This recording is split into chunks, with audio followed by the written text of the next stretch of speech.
Good morning, YouTube. JC here. So, just wanted to make a video real quick. And this is kind of, this can be a open discussion per se if you want. But it's just my experience that I've had with knife steals and, different things like that. I don't HRC test my knives. I don't really give a crap about that as much as most people for some reason. I usually and unfortunately, until you really use it, you don't really know how it's going to perform. But I'm a fleet mechanic, so I don't make knives, but I use them every single day. Use them at work. I mean, cut zip ties, straps, break down cardboard. I mean, I have knives sitting right here on my toolbox that I break down cardboard with at home and cut different, plastic packages open for my daughter all the time. Excuse me. Everybody has kids knows what I'm talking about. So, sorry, still waking up a little. But anyways, so this is the knife that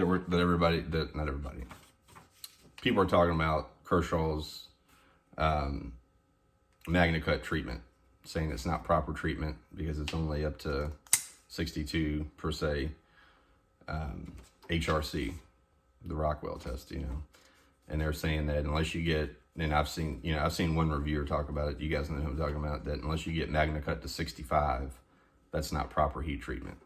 I've used this knife, I don't know how many times I've used it, I'm not gonna lie to you, but I know I've used it, a good bit since I've had it, because I like this knife a lot. It's a good knife. I've carried it a bunch, cut open a bunch of cardboard with it, and actually, believe it or not, cardboard's a really good test to tell if a knife's crap or not, because once you cut through a couple boxes, you can tell pretty quickly if it's a good edge or not, or if it's going to hold up good or not.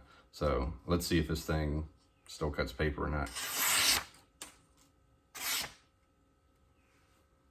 It's pretty sharp to me still. I don't know.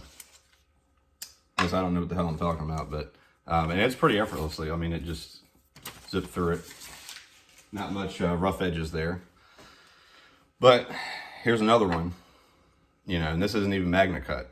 And, talking the difference between Magna Cut, I've used the crap out of this knife. This is my Sebenza, obviously. You can probably see it. You can see there it's got scratches, right there. It's got scratches all over it. Still got a little bit of dirt and crap from last time I used it, I guess. But this is the thing too, and yeah, you can see it's not just really patina, but it's just, marks on it or whatever, and still, I don't know, it's a couple little things on the blade you can see there, but it's not chips or anything. It's just probably dirt from last time I used it or something like it. I don't know what the hell it is. But anyways, let's see if this thing cuts paper. I haven't even scrapped this knife or touched it up. And this is S35. This isn't even Magna Cut. I've had this knife for probably close to a year now, I'd say. So I've had it for a while. And, like I said, you can see just by the scratches and crap on how much I've used it. So let's see. Everybody's worried about sitting around cutting paper. So I'm doing a paper test. I think that's what people do. I think they get their knives and they sit around and cut paper on them. They don't actually take them out in the field and use them, you know what I mean? But like I said, at work, I can't tell you how much crap I cut at work, but zip ties is a really good test, because if you cut through a couple hard zip ties, but like I said, even breaking down, because we break down these cardboard boxes we get in all the time from work for parts, because you got to slide them in this little slot in the recycling thing. And then also too, obviously if you have recycling, you got to break them down and put them in the box to, for the trash truck to come get them, all that type of crap. So, but I've had knives, and I'm just, it is what it is. I'm just speaking the truth or whatever. But most knives that come from China, I don't think they're heat treating the knives properly. I have no way of testing it but I'm just saying, once you cut through some cardboard with them, I've literally had one where I didn't even get through a whole box yet, and it was already dull. I've had them where I've taken them to work, like Civivi's one for some reason. I don't know why, but I just never had a good look at a Civivi knives.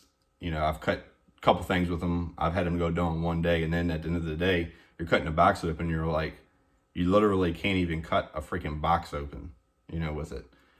So it's like, if I'm going to do that, I might as well just go get, a freaking $5 Walmart knife, which this knife loses the edge really, really quickly too. So I'm not just picking on all, But there's been more than one brand that's done that.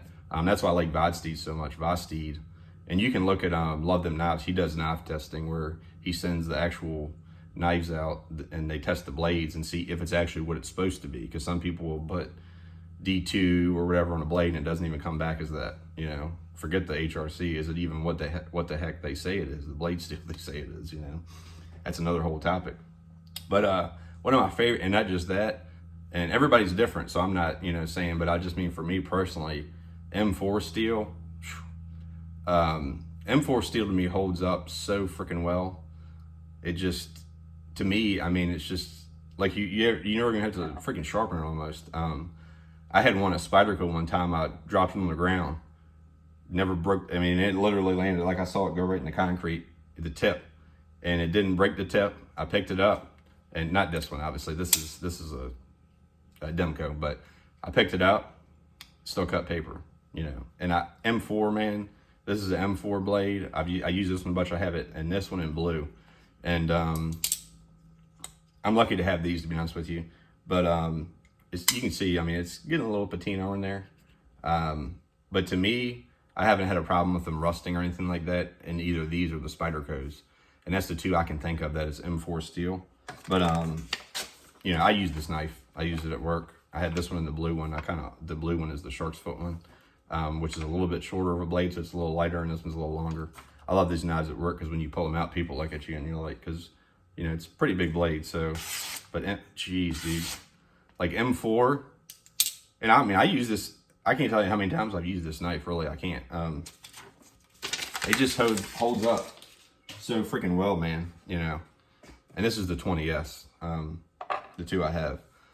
But like I said, I mean, you know, using them for cutting straps, cutting paper. I don't use them as pry bars. I know some people use them as pry bars. I do pry plastic with them sometimes, you know, to get like stuff out, but just plastic, you know, I don't do anything crazy with it. I've even, you know, scraped off a little wood before and stuff with them, just stupid stuff, you know, sometimes you gotta do at work when you're in a tight spot, cut heater hose with them, or whatever kind of hose I'm using, you know, vacuum hose, stuff like that. So, you know, cutting stuff like that with them and using them, to me, and is a much better test than just looking at the HRC. That's my only point, basically. So, you know, is it probably better to get the HRC to a certain point? I'm sure it is. But if you do that and you make it brittle and the knife crap, I'd rather not have that. I'd rather do proper heat treating. So, and that's the thing too. People say, oh, it's not proper heat treated because it's not up to a certain level. That has nothing to do with a proper heat treating. The one guy, Outdoor something, I forget his channel, but anyways, look at his video. He did, and then there's one I've seen were more than that, and I've read studies on it too and all that crap, but like I said, I'm mainly just using them. So, but anyways, what I'm talking about is he had 3 different knives. He heat treated all 3 of them differently, got them all to the same HRC, and all 3 of them performed differently. So just because it's proper heat treating doesn't mean that you're getting it to a certain HRC. If it's to a certain HRC, you can do that 10 different ways, and they're all going to perform different. I would rather the knife to perform better than look at what the HRC is. Because like I said, like a knife like this, or, you know, any of these knives that I'm getting, the newer ones with the super steels, if it's from a reputable company, like I said, like I like Spyderco knives, the Demcos, all these. In Kershaw, I've never had a problem with Kershaw knives either, you know, personally. You know, everybody's worried about just what the HRC is. But if they're doing a proper heat treating procedure, to me, that's the most important thing. Because you can tell if you get a knife, you know, once you start cutting with it and using it for a week or so, if it starts getting, you know, because I've had knives before where the blade on the tip of them starts to chip or curl over or something like that. If it starts chipping, just doing stuff like that, it wasn't a proper heat treatment. I don't care what the HRC is, you know what I mean? Because it's brittle. It's too brittle. They made the steel too brittle. So, and I don't know why some of these companies too, even with, and that's just me personally though, some of them try to get their knives down to like 15, 16 degrees, you know, like, and that's cool for cutting paper. But for me, for everyday uses, the lowest I like to go really is like 17, 18. But really 20 degrees, even for super steels. I mean, I like knives kind of sharpened like that because they hold their edge so much better when you're cutting all kinds of crap, because sometimes you accidentally, you know, hit onto a piece of metal or hit onto something else when you're cutting through something else. But that's just me personally, you know. I just like durability, I guess, more than anything. And if the knife stays sharp and is durable, that's the most important thing. So, but anyways, let me know your thoughts on this. And do you actually do testing, or do you just use them for a living? But I'd just like to know your comments on that and what you think. This is JC again. Have a good day.